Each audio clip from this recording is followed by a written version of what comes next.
That with the interactive interview right here online. Welcome to another edition of Interactive Wrestling Radio right here on WrestlingEpicenter.com, as we're pleased to be joined by yet another member of the Hart family. We've had quite a few on. Well, probably only about two others. And this is Bruce Hart, who's got a great new book out called Straight from the Heart. Bruce, how you doing tonight? I'm doing really good. Nice to hear from you guys. It's great to have you on. And, you know, this book has been out a few weeks now. I think it came out on the 1st officially. I know that there's been some delays with it. But how have you been enjoying the reaction so far to your book?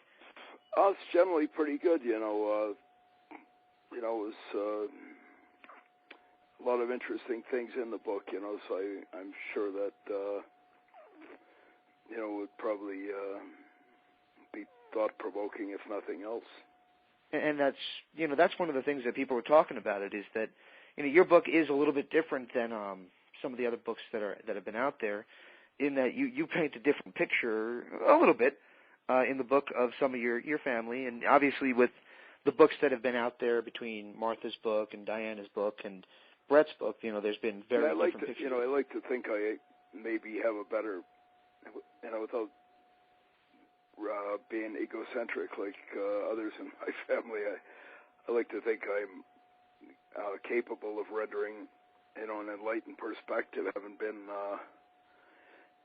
there for the whole damn ride. Most of those other people, there's some people that weren't even in the business, just, either lobbing shots at people or other egocentric types who were putting themselves over. But I was through the whole damn thing, and I wore every damn hat you can imagine, and Stampede for sure, as a wrestler and a booker and a trainer and all this stuff, So, I like to think I got a pretty educated perspective, and I, unlike some people, I'm not on the payroll of the WWE, so I'm not trying to blow smoke up their asses either, so I'm trying to be pretty candid, but it'll also offer an enlightened perspective, and be pretty, hopefully, objective and fair about it, Some of the stuff I'm sure, controversial or doesn't always meet with other people's approval, but I was trying to be fair and honest. I wasn't trying to really propagate my own agendas, and I sure as hell wasn't trying to open up old wounds, and obviously not trying to blow smoke up too many people's butts either. Right. So. Yeah. Has there been any, obviously because of the things that have been said, both in the published world and in the interviews and things like that between members of your family, has your book, received any kind of reaction at all from your family members? I really don't know. I haven't really spoke to too many of them. Not that I was speaking to them. It's a damn shame. Since Montreal, our family's been pretty well. The family unit's been blown to hell, mostly because of Brett carrying his effing grudge with Vince and beating everybody on the head with it, Uncharacteristically, he sort of alluded to it just a bit in his book, where he said he was carrying this emotional baggage around like a heavy bag of rocks or something. But he didn't mention in the book that he was beating everyone in the family over the head with that damn bag of rocks. And he was a really divisive and inflicted an enormous amount of stress on a lot of people in our family, especially my parents, with all his damn grudge against Vince, and that was like a damned hand grenade being thrown into the middle of the family. So You think that incident really did split you guys up? Yeah, it was ridiculous too, because it shouldn't have. It was all just a stupid, botched angle. I examined it in depth in the book, and Vinny and company couldn't have handled it much worse than they did. But Brett's actions were reprehensible and inexcusable. If you'd done anything like that in any other sport, you would have been,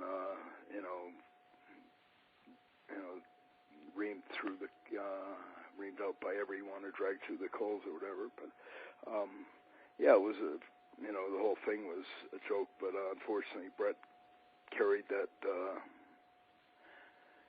grudge, and it kind of permeated down the road with all these other damn things. It was kind of intertwined, unfortunately, when my brother Owen died, which is a horrible tragedy. We weren't even allowed to really grieve because of all the the lawsuit and the acrimony, and none of us had any appetite for that, but it was just sort of imposed upon us, and then just continued on, and and I'd like to think there may have been a bit of closure, or some kind of healing at WrestleMania last year, but I can't really say. I found myself, oddly enough, somewhat appreciative to Vince McMahon for at least endeavoring to kind of heal the wound a bit, but it's still, I can't say it's been healed, and there's still, egos and agendas being propagated, and it's unfortunate, I would agree with that anything in our business would have that kind of impact, regardless, how badly somebody was treated, that it would, divide a family, which is arguably the most famous wrestling family that there's ever been. Yeah, and I'd like to think of myself as having been one of the pivotal figures in the development of that family. I'm more than happy to see my dad get credit, obviously as the patriarch, but I went to inordinate lengths to put that whole thing together. Like, never anyone talks about the heyday of Stampede Wrestling. Absolutely. And they only talk about the 80s, and back in that pre-Smart Mark days, nobody really knew of bookers and all like that, but I put that whole damn crew together and went through hell to put it together. I had to go through hell to get Dynamite Kid in there, and I brought Davey in there, and I later on, brought in those other guys like Honky Tonk and Schultz and Bad News and Mike Shaw as well. Mike Shaw and Liger, and Benoit and Owen and all those guys. I spent hours in the gym dungeon training them and giving them their names, and we were trying to be an antithesis or an alternative to the WWE, not some kind of a second-hand clone or whatever. And so I was proud of what we accomplished there, but it was always we always had to go through all kinds of aggravation, and there's so many people working against us, and still a shame. I alluded to that in the book, that Vince was not helping or supporting places like Stampede, rather than trying to exterminate them, and he's paying the price for it now because he's got his crew is marginal, and he doesn't have any source of talent, and contrary, I don't buy into the FCW or Ohio Valley or whatever. You got to do more than that. Here's my thing, and this is my take on it, Bruce, because all the guys you mentioned, and you did mention a diverse crew. I mean, throwing Mike Shaw and Bad News Allen in the mix, you got some big guys in there as well. But, a lot of the Calgary style that people tend to associate with you guys is very technical based, and Benoit and even to some degree Jericho in later years. And it was very technical based, but it was also spectacular, and absolutely. And that's one of the problems I have. I have the highest regard for like John Morrison and Mysterio and all like that, but at the same time, I use the analogy in the book. You need to use the run to set up the pass. You need some wrestling to set up the high spots, and there's not enough wrestling. Exactly. And there's no real method to the madness. It's just kind of hit and miss.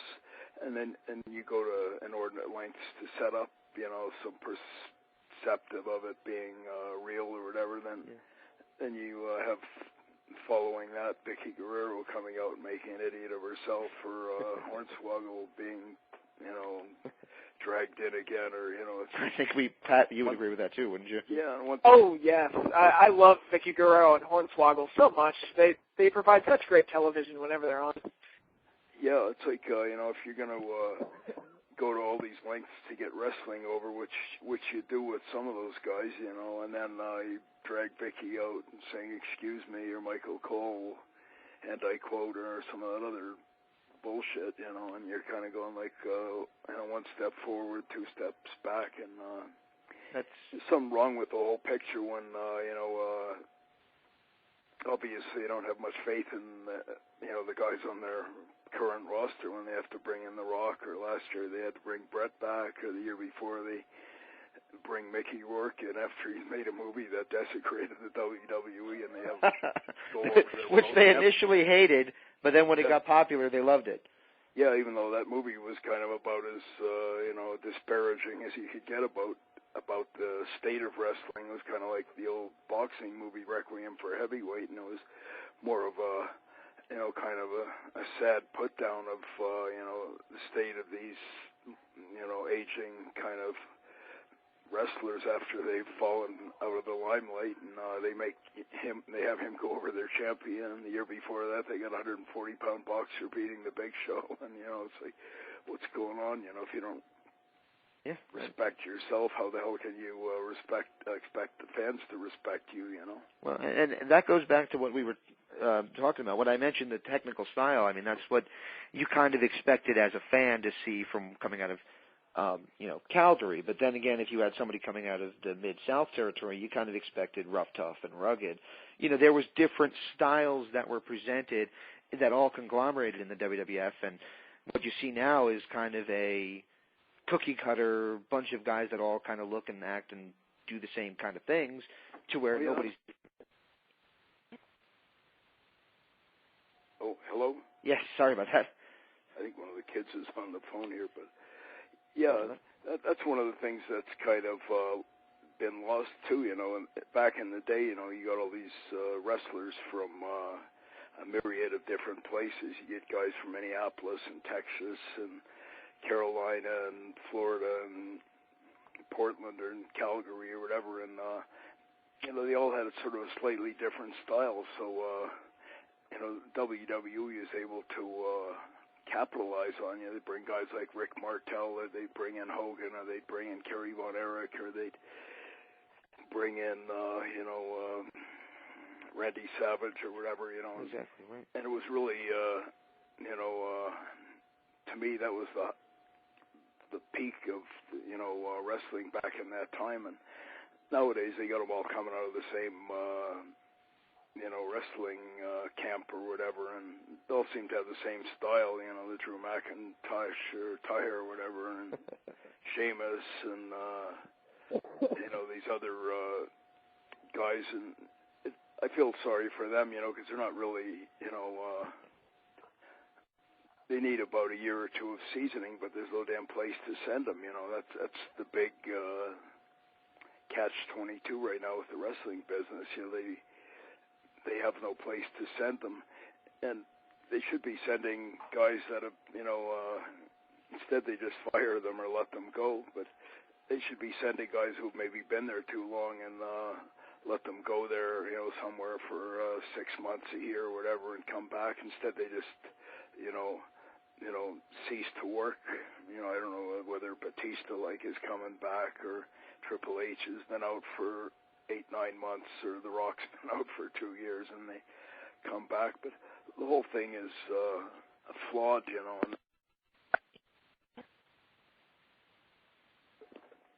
Everything all right? Yeah. I think we lost him. Hello? Hello? Oh, there you Yeah, go. still here. Sorry. Yeah, I think we have... is that one of your kids, or is it one of my kids, or somebody grabbing our phones? Or? Oh, I'm not sure. I wouldn't be surprised if it's from this end. Oh, okay. I apologize about that. But, I was just, thumbing through the book just the other night, and one of the things I read in the book, and I hope this isn't getting too personal, is probably going back to Brett, and I don't want to talk nothing about Brett in this interview, because I don't want to insult you.